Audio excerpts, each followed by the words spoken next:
I'm Emily, 34, and my husband Bob is 27. Although we didn't notice the age gap much during our dating years, it became more apparent once we decided to marry. When I first met his parents, I was struck by their rural home in the Northeast and their deeply conservative views. They were initially very resistant to our relationship because of our age difference. I remember their disapproval vividly, with comments like, "They say an older wife is a rare find, but 7 years is quite a lot. Can Emily even have children at her age? Won't her eggs be too old?" Such remarks could easily alienate most women. While the father-in-law was merely rude, the mother-in-law was outright hostile. She declared, "I refuse to accept this. Why does Bob need to marry someone 7 years older? It's too embarrassing to even discuss with the neighbors.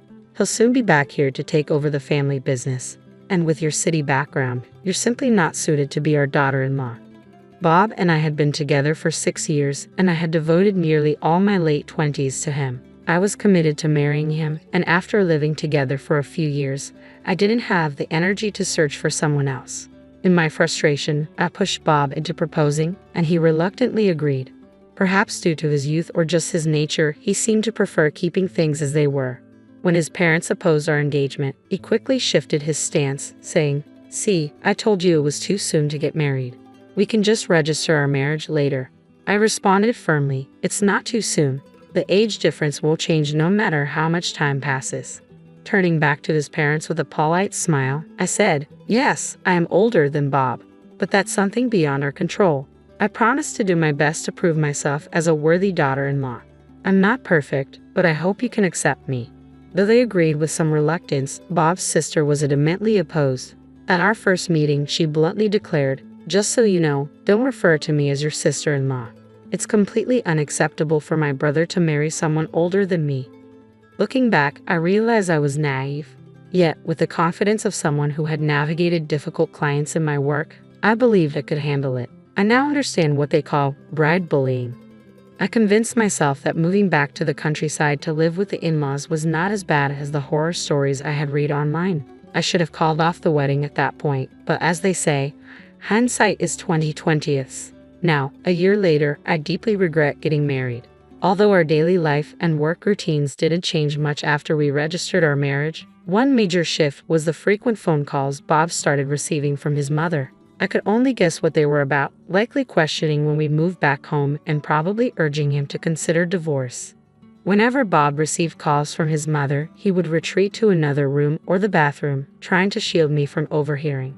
But with our small apartment, it was impossible not to catch snippets of the conversation. I often heard phrases like, "So Emily was saying," and couldn't help but listen in. It seemed they were accusing me of opposing the idea of moving back to Bob's hometown to live with his parents, but that wasn't true. When I asked Bob about moving back, he had expressed reluctance, saying he didn't want to live somewhere without a nearby convenience store and where job opportunities were scarce. It seemed he was using me as a scapegoat for his own unwillingness to return home. It was frustrating to see Bob cast me as the villain to cover up his own hesitations. Just now, I overheard Bob in the next room saying, "So, if I bring up divorce, I'd have to pay alimony, right?" His hesitation about divorce wasn't rooted in any lingering affection for me, but rather in his aversion to paying alimony. Hearing his true feelings was disheartening. It might be time to seriously consider divorce. Although we don't have children, I began contemplating it privately without mentioning it to anyone.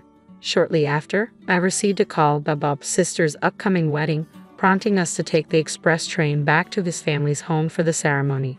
Despite Bob being considered the heir, our wedding had been a modest family dinner, while his sister's wedding was set to be a lavish event. I wanted to fulfill my social obligations and avoid any further fault on our part, despite the disparity.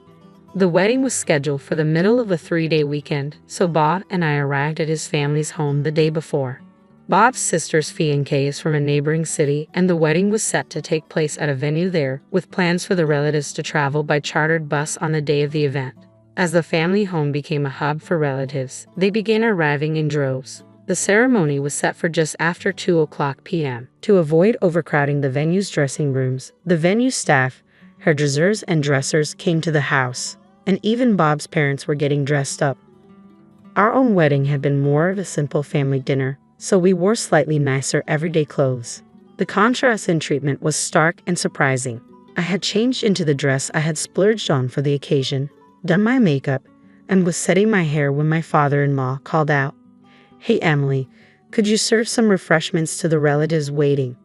With a smile, I began handing out refreshments, introducing myself with, "Nice to meet you, I'm Bob's wife.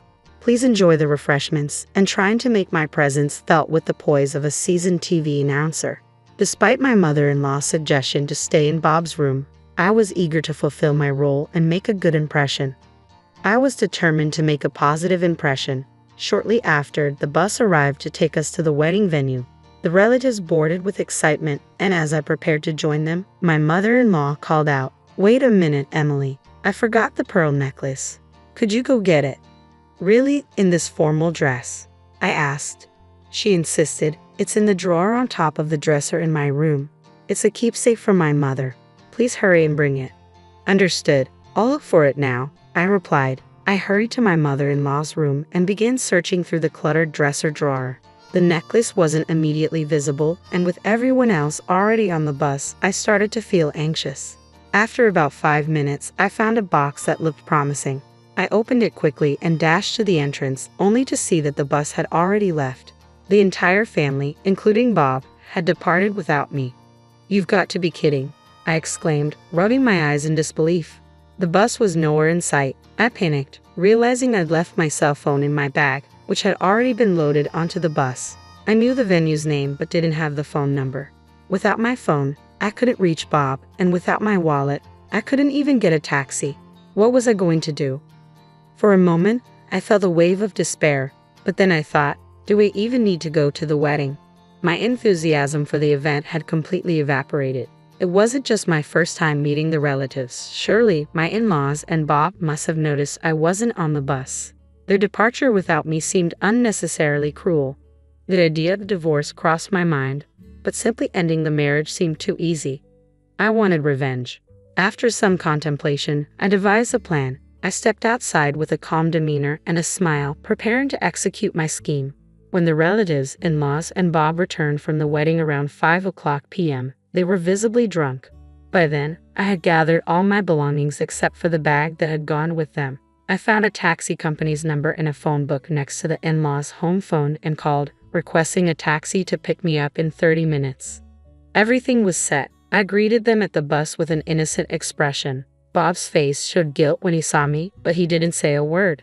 My in-laws ignored me, preoccupied with sending off the relatives. The relatives glanced my way but left in their cars. I wished Bob would at least offer an apology, but that's just how he was. With a forced smile, I said to Bob, "Welcome back." He looked visibly relieved and began making excuses. "I didn't realize you weren't on the bus. I felt bad, but the ceremony was starting, so I couldn't come back for you." I ignored his excuses and started searching through the luggage for my bag, silently conveying my disbelief. I turned to him and said, "Divorce? Is this some kind of joke? Because it certainly feels like one." When Bob realized what I had said, he began to panic. "Who knows?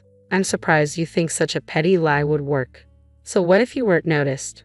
Are you saying you forgot I existed until you saw me?" While both of his parents were awful, the real disappointment was Bob. He was left speechless, unable to defend himself.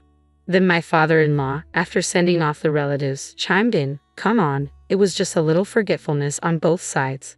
Bob's talking about divorce over something like this? City brides are really spineless." It seemed he was actually in favor of the divorce. My mother-in-law, upon hearing about it, smirked and said, "I knew it. A city bride just doesn't fit in. She was never right for our family." Her hypocrisy infuriated me. If that was how they felt, they should have just invited Bob to the wedding alone. Why make me travel all this way only to leave me behind? Anyone would be outraged by such treatment, whether they're a city bride or a country bride. When I shouted, my mother-in-law shouted back, "We never intended to invite you in the first place. There wasn't even a seat prepared for you. Bob brought you along by mistake, so we left you behind." "What?" I was shocked by her audacity. As I glared, Bob quickly looked away and shifted the blame to his mother, saying, "Well, Mom didn't explicitly say to come alone, so I assumed it meant as a couple." My mother-in-law's unreasonable anger continued. "And why did you go around serving tea and introducing yourself as the bride?" At the venue, relatives were asking why the wife didn't show up. not realizing Bob was even married. It made us look foolish. That's your own fault, and it's absurd to say I shouldn't introduce myself, I retorted. It seemed my effort to introduce myself as Bob's wife to the relatives had made an impact. So, you never intended to acknowledge me and planned to divorce me eventually. That's why you kept our wedding a secret from the relatives and made it seem like just a dinner party. Neither my father-in-law nor my mother-in-law responded, but their silence confirmed my suspicions. It was clear to me that severing ties with this family was the right decision. Fine, I'll grant your wish and divorce you. I'm better off without a hostile family and an unreliable husband. I boarded the taxi that had just arrived and took the last train back to my apartment. Unable to sleep that night, I impulsively searched for lawyers online and began packing my belongings. I kept myself busy until dawn. When I finally woke up late the next day, I found several missed calls from Bob and my in-laws. It seemed my revenge had made its mark. After being left behind, I came up with a plan for revenge, but I wanted to keep it within the bounds of safety and legality. I didn't want to just divorce and suffer in silence without making a statement. I recalled how concerned my mother-in-law was about the neighbors' opinions. There was a surplus of refreshments and snacks she had bought for the relatives, so I decided to use them. I bagged up the leftover treats and set out around the neighborhood, greeting everyone with a smile. "Hello, I'm Bob's wife," I announced, and proceeded to share everything about how I had been treated and left behind on the wedding day. That evening, my mother-in-law and I had a loud argument outside. Naturally, the entire neighborhood heard, a perfect form of revenge for a family so worried about their public image. Afterward, Bob and I divorced without any major complications. The stories I shared were framed as casual conversations, so I wasn't sued for defamation. With the help of a lawyer, I was able to claim compensation for the abandonment and secure a satisfactory settlement. As for my sister-in-law, her marriage quickly unraveled. She had concealed her difficult personality to get married, but people rarely change. Her true nature emerged, and the marriage soared rapidly. Within 6 months, she had divorced and moved back to her parents' home. By then, the incident of my abandonment had become a notorious rumor. Eventually, the in-laws gained a reputation as a vile family that mistreated their daughter-in-law, leading to a much more subdued existence. Bob's prospects of finding a new bride in his hometown seemed bleak. I learned all this from a neighbor I had befriended and exchanged phone numbers with. It felt like perfect justice. For me, the divorce felt like a new beginning. I regretted not recognizing the true nature of Bob and his family sooner, but now I had a clear perspective. Perhaps I should have withdrawn immediately when faced with their initial opposition, but I was young and naive. I don't want to disregard the happy moments we shared, so I see the past year as a valuable lesson for my future. I'm relieved to have resolved the situation and moved on.